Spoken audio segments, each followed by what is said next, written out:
আজ আমি গল্প সাহিত্য থেকে একটা ভিডিও নিয়ে এসেছি তোমাদের কাছে। এর আগে আমি গল্প সাহিত্যের ভিডিও অলরেডি দিয়েছি, কিন্তু আরও যে কোশ্চেন কিছু বাকি ছিল সেগুলো আজকের ভিডিওতে আমি দেওয়ার চেষ্টা করব। তো আজকের ভিডিও শুরু করি। শুরু করার আগে সবাইকে একটাই রিকোয়েস্ট যে সবাই আমার চ্যানেলটিকে সাবস্ক্রাইব করবে, লাইক করবে, যাতে আমি ভবিষ্যতে আরও ভিডিও নিয়ে আসতে পারি। ঠিক আছে? আজকে 7 তারিখের এক্সাম হয়ে গেছে, এরপর আমাদের টার্গেট হলো 14 তারিখে সংস্কৃতের 11-12। ঠিক আছে? কোশ্চেন মোটামুটি ইজি আসছে, তো ঠিক আছে, দেখা যাক। বেস্ট অফ লাক সবাইকে 14 তারিখের জন্য। কথাশরিত সাগরে কটি শ্লোক আছে? 25,000, 24,000, 23,000 কি 25,300? তো কথাশরিত সাগরে শ্লোক আছে 24,000, অপশান বি। ঠিক আছে?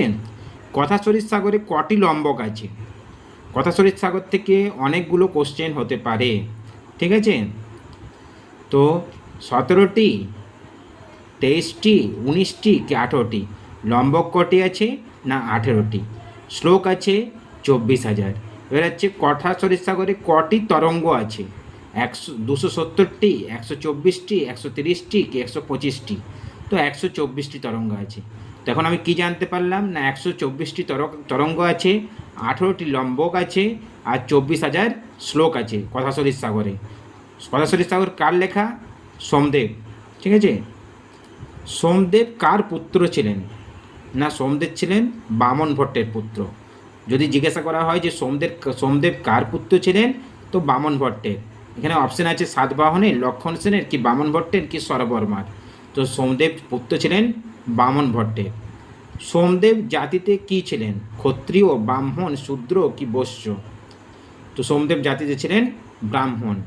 সোমদেবের বাস কোথায় ছিল? এখন যত কোশ্চেন আমি এতক্ষণ পড়লাম সবগুলোই কিন্তু সোমদেবের লেখা কথাশরিত সাগর থেকে। ঠিক আছে? সোমদেবের বাস কোথায় ছিল? না কাশ্মীরে। সোমদেবের বাস ছিল কাশ্মীরে। আমি অপশানগুলোর থেকে পড়ছি না, অপশানে যেটা ঠিক অ্যান্সার সেটা আমি বলে দিচ্ছি। ঠিক আছে? তোমরা অপশানগুলো তো দেখতে পাচ্ছ, 4টে অপশান আছে, যেটা ঠিক অ্যান্সার সেটাতে আমি টিক লাগিয়ে নিয়েছি। ঠিক আছে? কথাশরিত সাগরের বৈশিষ্ট্য কী? নাটকটি বৃহৎ কথার সারসংক্ষেপ, কি নাটকটির মধ্যে যুদ্ধ বর্ণিত আছে, কি নাটকটিকে নীতিমূলক বলা হয়, কি নাটকটিতে প্রণয় কাহিনী বর্ণিত আছে? তো কথাশরিত সাগর আমরা জানি যে বৃহৎ কথার সারসংক্ষেপ। বৃহৎ কথার কে লিখেছিলেন? না গুণাঢ্যের বৃহৎ কথার সারসংক্ষেপ হলো কথাশরিত সাগর। ঠিক আছে? এবার হচ্ছে আমি আসছি সিংহাসন তাত্ত্বিক শিখা গল্পের মূল বিষয়বস্তু কী? রাজা অমর শক্তির কথা, কি বিক্রমাদিত্যের সিংহাসন, কি বিক্রমাদিত্যের যুদ্ধের কাহিনী, কি রাজা ভোজের কাহিনী? সিংহাসন তাত্ত্বিক শিক্ষা হচ্ছে একটা সিংহাসন নিয়ে গল্পটা। ঠিক আছে? এই সিংহাসন তাত্ত্বিক শিক্ষা এখানে এটা হলো বিক্রমাদিত্যের সিংহাসন নিয়ে গল্প। ঠিক আছে? সিংহাসন তাত্ত্বিক শিক্ষা গল্পে কোন রাজার নাম পাওয়া যায়? রাজা লক্ষণ সেনের, রাজা ভোজের, কি রাজা অনন্ত সেনের, কি রাজা বল্লাল সেনের? তো সিংহাসন তাত্ত্বিক শিক্ষা গল্পে রাজা ভোজের নাম পাওয়া যায়। ঠিক আছে? সুখ সপ্ততি কথা গল্পের লেখক কে? বিষ্ণু শর্মা, নারায়ণ শর্মা, চিন্তাভণি ভট্ট কি শিবদাস?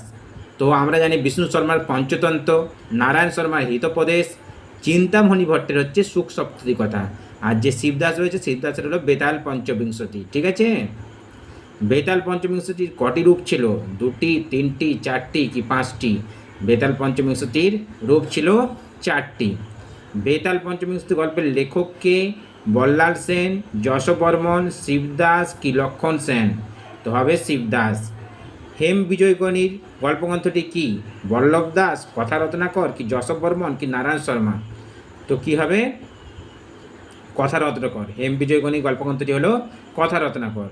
কথা রত্নাকর গল্পে কটি গল্প আছে? 255, 558 কি 258? তো হবে 258টি গল্প আছে। কথা রত্নাকর গল্পে 258টি গল্প আছে। কার লেখা? না হেম বিজয়গণির। ঠিক আছে? এবারে আসছি নেক্সট কোশ্চেন। কথার নব কার রচনা? সোমদেব, ক্ষেমেন্দ্র কি পণ্ডিত শিবদাস কি রাজশেখর? তো কথার্ণব রচয়িতা করেন পণ্ডিত শিবদাস। কথার্ণব গল্পে কটি গল্প আছে? 30টি, 32টি, 35টি কি 47টি? তো কথার্ণব গল্পে গল্প আছে 35টি। কথার্ণব গল্পের বিষয়বস্তু কি? বানর আর কুমিরের গল্প, মূর্খ আর তস্করের গল্প, কাক আর পেচকের গল্প কি অমর শক্তি রাজের গল্প? তো কথার্ণব গল্পের বিষয়বস্তু হলো মূর্খ আর তস্করের গল্প। ভোজ প্রবন্ধ কে রচনা করেন? বল্লভ দাস, জম্বল দত্ত, বল্লাল সেন কি সোমদেব? তো ভোজ প্রবন্ধ রচনা করেন বল্লাল সেন। বিদ্যাপতি রচিত গল্পগ্রন্থটি কি? পুরুষ পরীক্ষা, কথা রত্নাকর, বিক্রমাঙ্ক দেব চরিত কি বৃহৎ কথা? বিদ্যাপতি রচিত গল্পগ্রন্থটি হলো পুরুষ পরীক্ষা। বিদ্যাপতির সময়কাল কখন? খ্রিস্টীয় চতুর্দশ শতক। এখানে অপশান আছে 14 শতক, পঞ্চম শতক, একাদশ শতক কি সপ্তম শতক? তো হবে বিদ্যাপতির সময়কাল হলো চতুর্দশ শতক। প্রবন্ধ কোষ এর রচয়িতা কে? সোমদেব কি জব্বল দত্ত কি রাজশেখর সুরি কি নারায়ণ শর্মা? তো হবে রাজশেখর সুরি। প্রবন্ধ চিন্তামণি কার রচনা? প্রবন্ধ চিন্তামণি কার রচনা? মেরুতুঙ্গ, বল্লভ দাস, সোমদেব কি বল্লাল সেন? তো প্রবন্ধ চিন্তামণি রচনা করেন মেরুতুঙ্গ। চম্পক ষষ্ঠী কথানক কে রচনা করেন? সোমদেব, রাজা ভোজ, জিন কীর্তি কি মেরুতঙ্গ? তো জিন কীর্তি রচনা করেন চম্পক ষষ্ঠী কথানক। কথাকোষ কে রচনা করেন? মেরুতুঙ্গ, বল্লভ দাস, জিন কীর্তি কি বর্ধমান সুরি? কথাকোষ রচনা করেন বর্ধমান সুরি। বর্ধমান সুরির কথাকোষ, বর্ধমান সুরির কথাকোষ। মনে রাখবে এগুলো, এগুলো একটু মানে আনকমন, তো এগুলোর থেকে কোশ্চেন আসতেও পারে। কথাকোষ কোন বিষয়ে অবলম্বনে রচিত? রাম উপাখ্যানকে নিয়ে, দশরথ উপাখ্যানকে নিয়ে কি নল উপাখ্যানকে নিয়ে কি উদয়ন উপাখ্যানকে নিয়ে? কথাকোষ রচিত হয়েছিল নল উপাখ্যানকে নিয়ে। জিন কীর্তির সময়কাল কত? খ্রিস্টীয় একাদশ শতক, পঞ্চদশ শতক, দ্বাদশ শতক